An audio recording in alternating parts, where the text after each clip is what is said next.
A ver, ¿cómo es posible que una superpotencia mundial, un imperio global, se desmorone desde dentro? Hoy vamos a analizar la historia del Imperio Español en el siglo XVII, un auténtico gigante con pies de barro que acabó derrumbándose por el peso de sus propias contradicciones. Para entender este colapso, vamos a seguir el rastro de la decadencia, un viaje que haremos a través de los reinados de los tres últimos Austrias, Felipe III, Felipe IV y el último, Carlos II. Veremos cómo cada uno, a su manera, fue poniendo un clavo más en el ataúd de una era. Bueno, pues para empezar, hay que entender la gran paradoja de esta época. Y es que mientras el imperio se caía a trozos en lo político y lo económico, culturalmente vivía su momento de mayor esplendor. Y aquí está la clave de todo. Por un lado, una monarquía que se debilita, con reyes a menudo incapaces, con una crisis económica galopante, derrotas militares y una corrupción que lo impregnaba todo. Pero, por otro lado, España vive su siglo de oro. Es la época de Velázquez, de Cervantes, de Lope de Vega, o sea, un imperio en plena decadencia política, pero en su máximo apogeo cultural. Una locura. Y claro, esa debilidad de los monarcas dio lugar a una figura que va a ser fundamental para entender todo esto, el valido.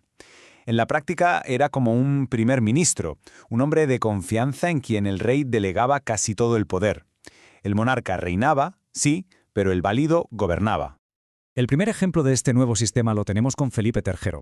Su reinado nos va a mostrar las primeras grietas serias, de verdad, en la estructura del imperio. Felipe III dejó el gobierno en manos de su valido, el todopoderoso duque de Lerma. Para intentar hacer frente a una deuda pública que era ya inmensa, Lerma impulsó una política de paz en el exterior, la llamada Pax Hispánica. La idea era reducir el gasto militar, pero claro, una cosa era la austeridad de cara a la galería y otra muy distinta la realidad de la corte. A pesar de esa supuesta paz, los gastos y los lujos de la corte eran tan descontrolados que el Estado simplemente no pudo más. En 1607 se declaró la bancarrota, la primera de varias. Y por si fuera poco, se toman decisiones económicas desastrosas basadas en una supuesta pureza religiosa. En 1609 se expulsa a los moriscos, lo que en la práctica supuso un golpe mortal para la agricultura y la artesanía de regiones enteras, sobre todo en Valencia y Aragón. La situación era ya insostenible.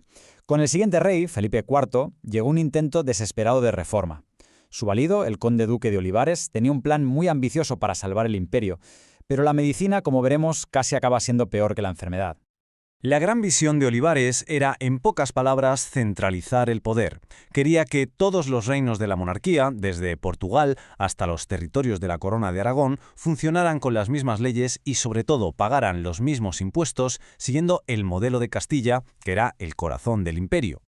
Su proyecto estrella, la joya de la corona, fue la llamada Unión de Armas. La idea sonaba lógica: crear un ejército común que estuviera financiado por todos los reinos y no solo por una Castilla que ya estaba completamente agotada económica y demográficamente.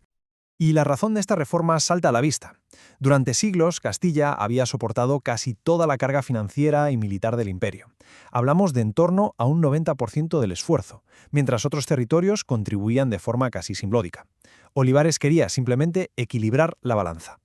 Pero claro, su intento de imponer esta unidad por la fuerza fue un auténtico desastre. La presión sobre reinos como Cataluña y Portugal fue tan grande que acabó provocando rebeliones masivas en el fatídico año de 1640.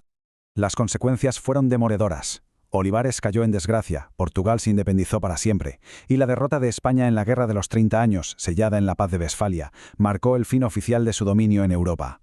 El gran proyecto de reforma había fracasado estrepitosamente. Tras el fracaso de las reformas de Olivares, el destino del imperio ya parecía sellado. Cuando el último Austria, Carlos II, llegó al trono, lo que heredó fue una estructura que estaba literalmente a punto de derrumbarse. Su reinado fue, de verdad, tocar fondo. España perdió definitivamente su papel como primera potencia europea, que pasó a la Francia del Rey Sol, de Luis XIV, y el propio rey Carlos II, con graves problemas de salud fruto de generaciones de endogamia, se convirtió en el símbolo viviente de la decadencia de su propia dinastía. Y el golpe final, la puntilla, llegó con su muerte en el año 1700. Al no tener heredero, dejó el trono a un príncipe francés, nieto de su mayor rival.